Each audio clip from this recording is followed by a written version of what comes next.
chapter 3 was charge carriers. And concept of intrinsic material. Definition of intrinsic, N equals P, equals Ni. So that's where it's basically analogous to a pH of 7 neutral water. That's kind of your starting point, and then we say, okay, we can then deviate from that. A pure, undoped semiconductor will be intrinsic, N equals P, just by definition.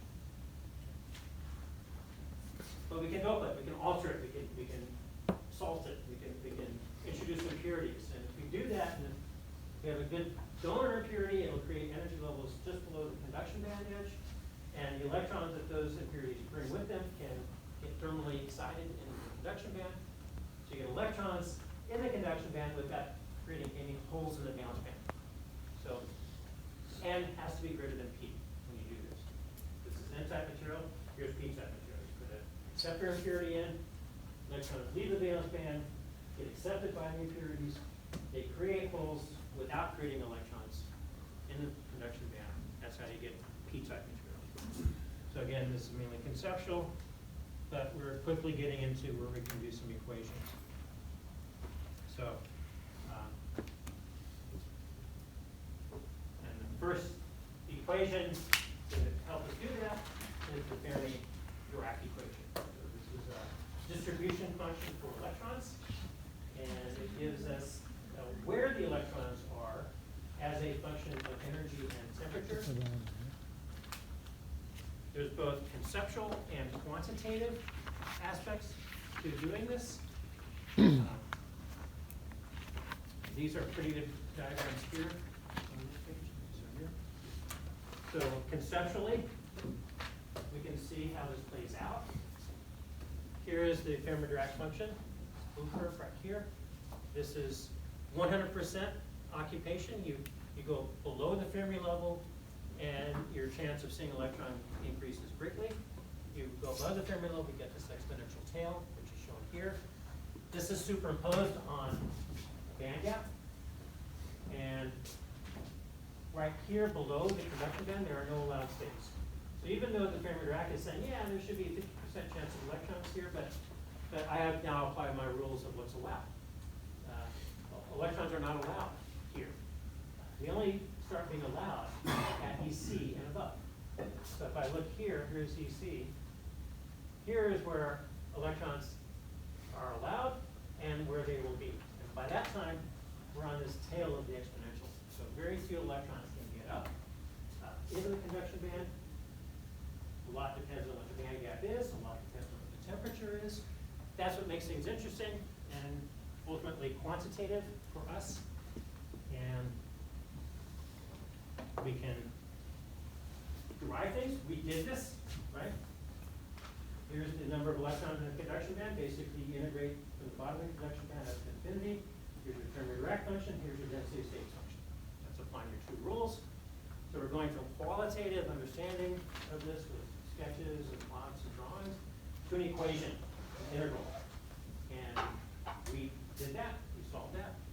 And we got equations to get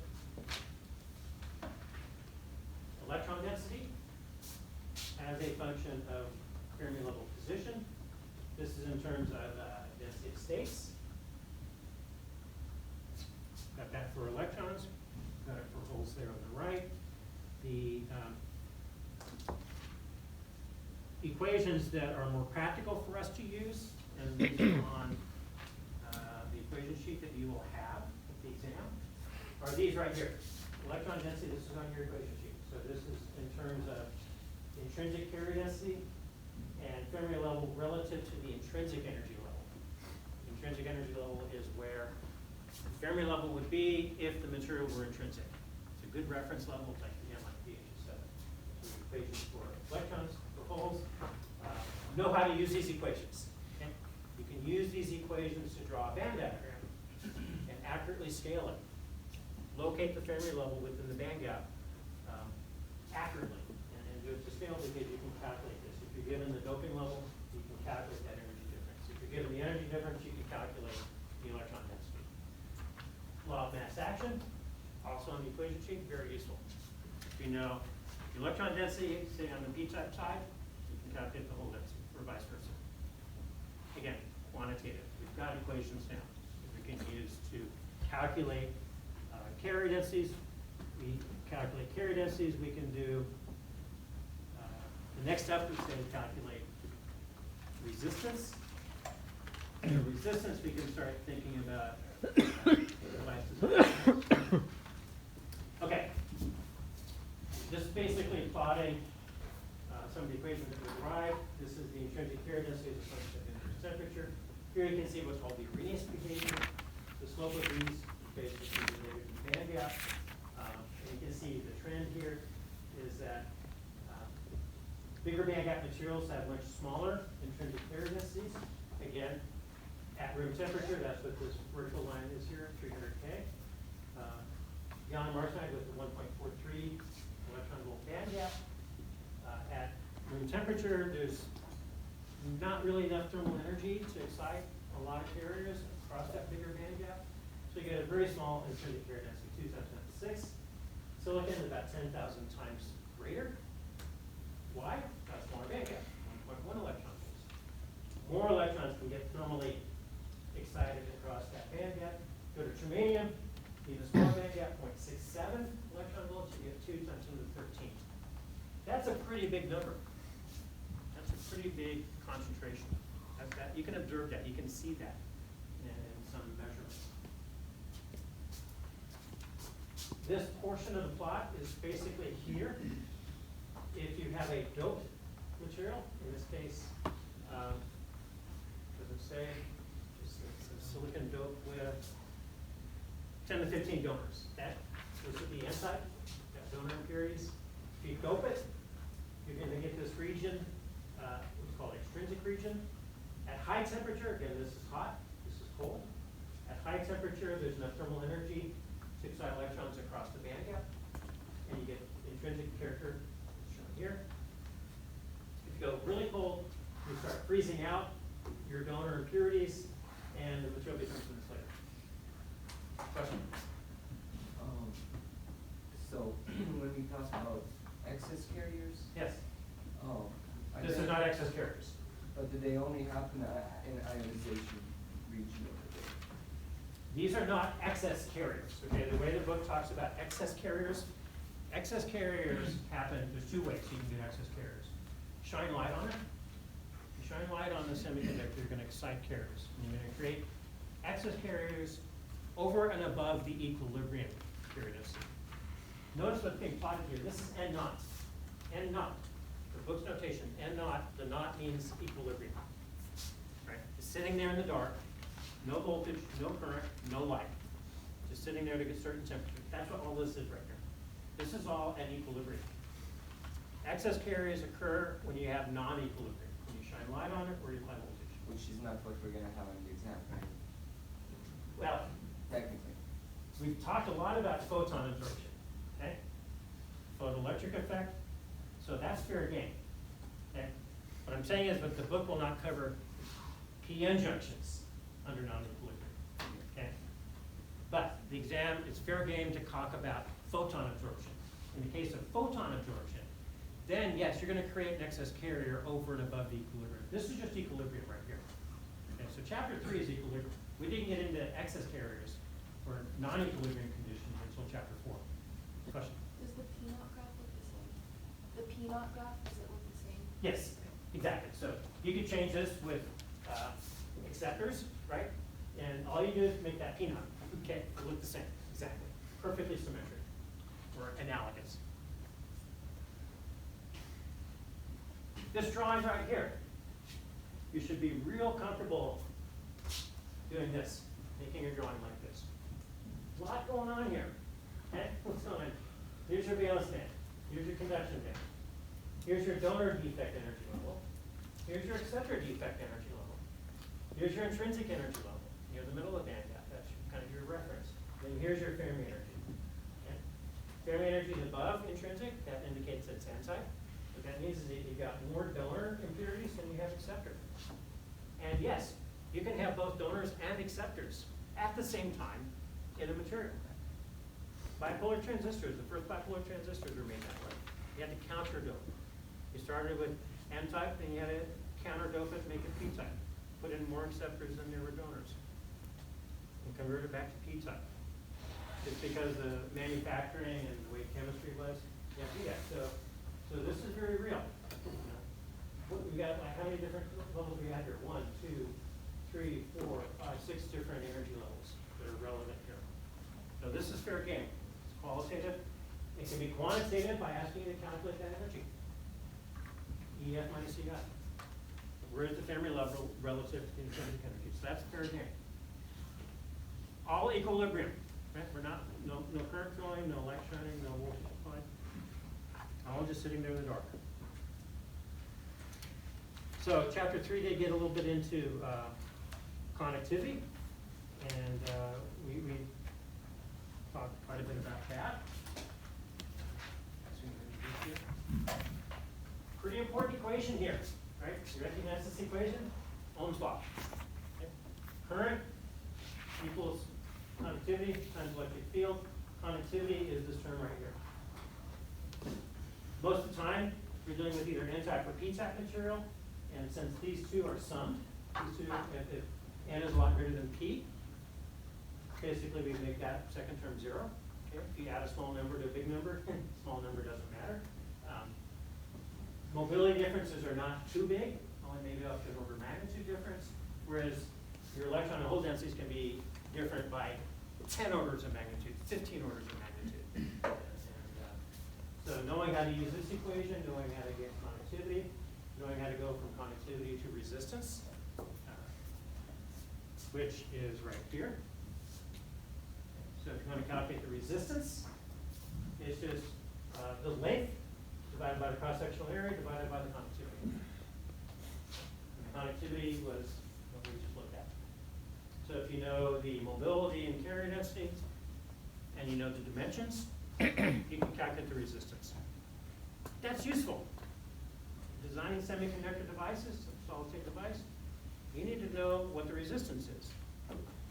That has so many circuit implications, RC time constants, Joule heating effects, lots of issues there. So this is the quantitative part. So be comfortable with these equations.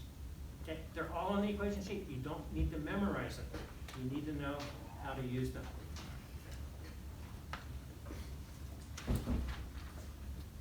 These plots. You have some more problems that require you to use them.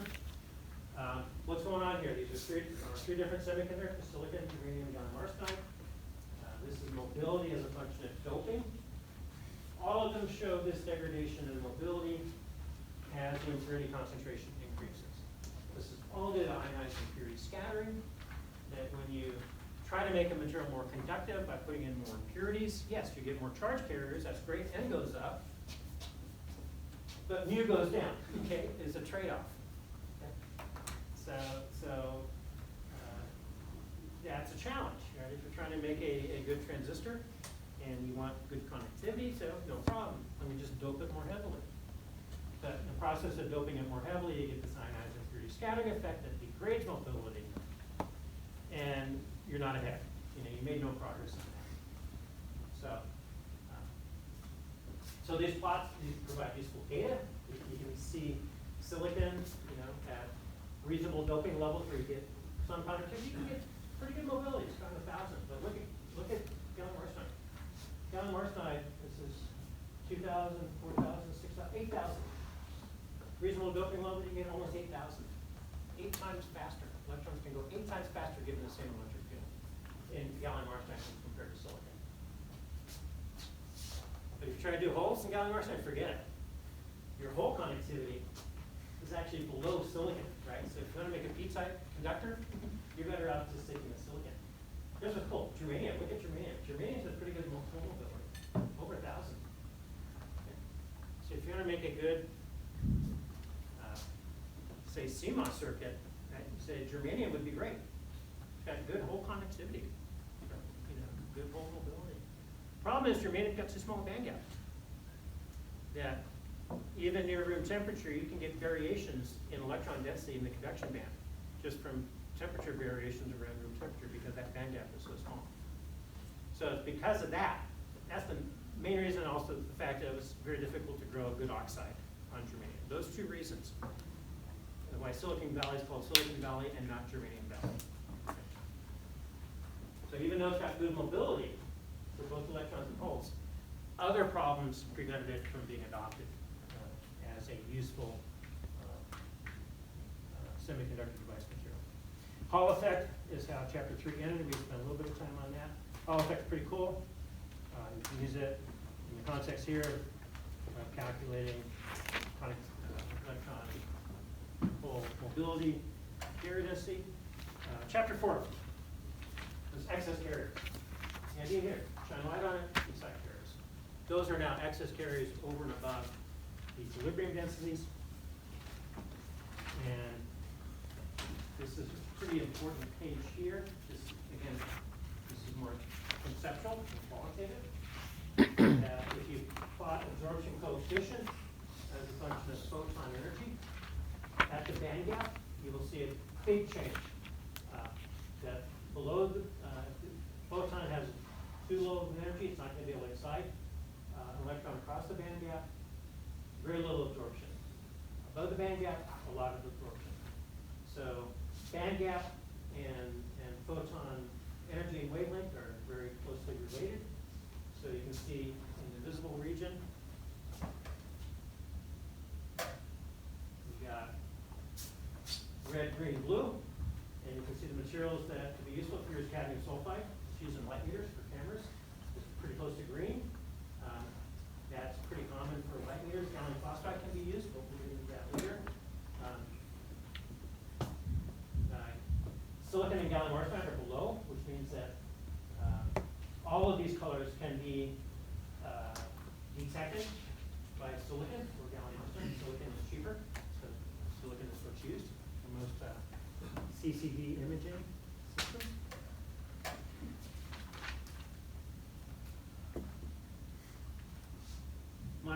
One good way to study is kind of go through the examples. There's actually not that many, unfortunately, in the book, but go through the examples. So they do quantitative, kind of go through some quantitative issues here that help illustrate the concepts. So what this problem is talking about is excitation of an electron deep into the conduction band.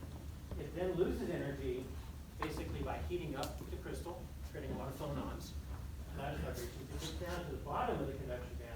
And if it's a direct gap material, in this case it's gallium arsenide, so it is, that electron can then lose energy in one big jump and spit out a photon. So this is an example of what we call photoluminescence, where you shine light on a semiconductor, excite electrons, and then look for light coming back out. So light that's being shined is 2 eV, 2 eV is coming in, and then 1.43 eV coming out. If you have a spectrometer, you can look at the wavelength of the light coming out, and from that measurement, you can determine the band gap. Very useful.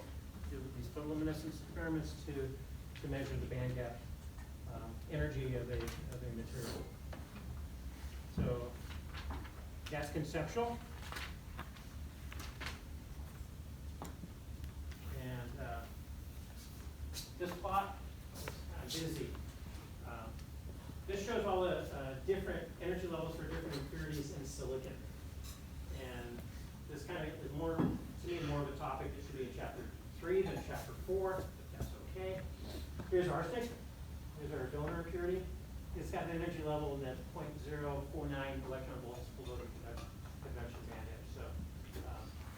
So it's easy for electrons from the arsenic energy level to get thermally excited. Here's boron.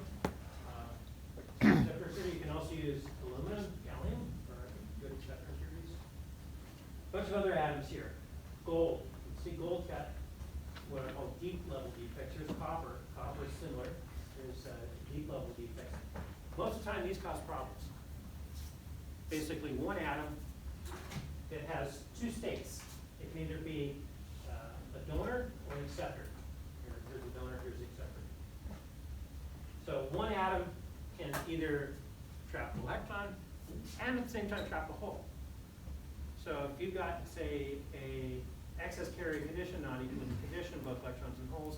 If you've got an impurity like copper or gold, that one atom can bring together both the electron and hole and basically kill them, right? They're a lifetime killer.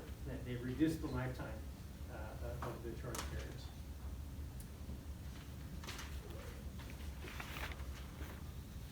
So I would say the main takeaway from chapter 4, one of the main takeaways, of course, is conceptual. There are some equations. Right? Got drift and diffusion. We talked quite a bit about that. Drift requires electric field. Diffusion, if you get a diffusing current, you're going to have a concentration. Realize this is current. Okay. Diffusion can still occur. You get what's called ambipolar diffusion. Right. That if you shine a laser, for example, right? Again, conceptually, think of this. Shine a pulse of laser beam on a semiconductor. You splash a bunch of electrons up in the conduction band.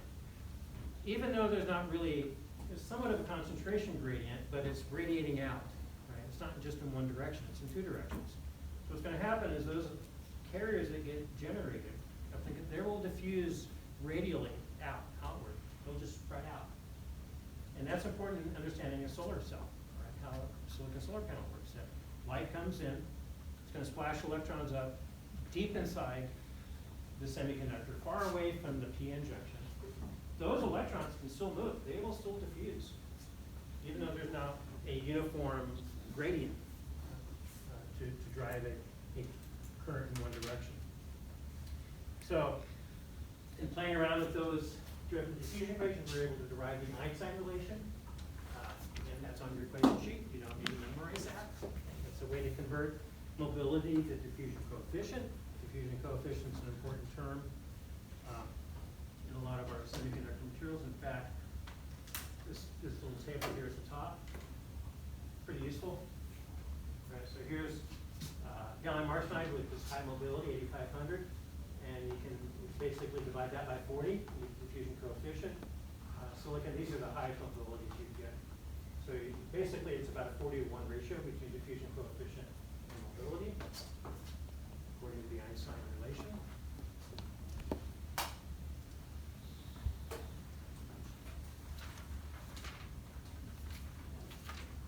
So you see how I'm kind of skipping here? You can do your studying a similar way, okay? I'm going to kind of skip the processing stuff that's at the beginning of chapter 5. That's more an IC fabrication topic. This is what you need to be comfortable with. Going from the Venn diagram we did in chapter 3, energy levels, and then drawing to filter potential, depletion level. You've got this equilibrium that's balanced where drift and diffusion balance out, and we end up getting, we went through the derivation here, we end up getting, where's our V naught? Oh, maybe a good place to do that is in this example here. There's QV naught, your built-in potential. This shows how you can get it just from your, the other equations we had, CI. With the same answer as if you did the QV naught equation. Okay, so that's our built-in potential equation. Again, that's on the equation sheet. We don't need to memorize that. And then we also derive the depletion rate. So that's a summary for the class. Summary for up to exam 1. Personally, I didn't write it down on the board. I don't think I need to kind of skip through the class, but make your practice writing. Make your little, think like you're making a cheat sheet, but it's not allowed. Okay. Okay. Just as part of an exercise of studying. Okay. Okay. See you here on Thursday.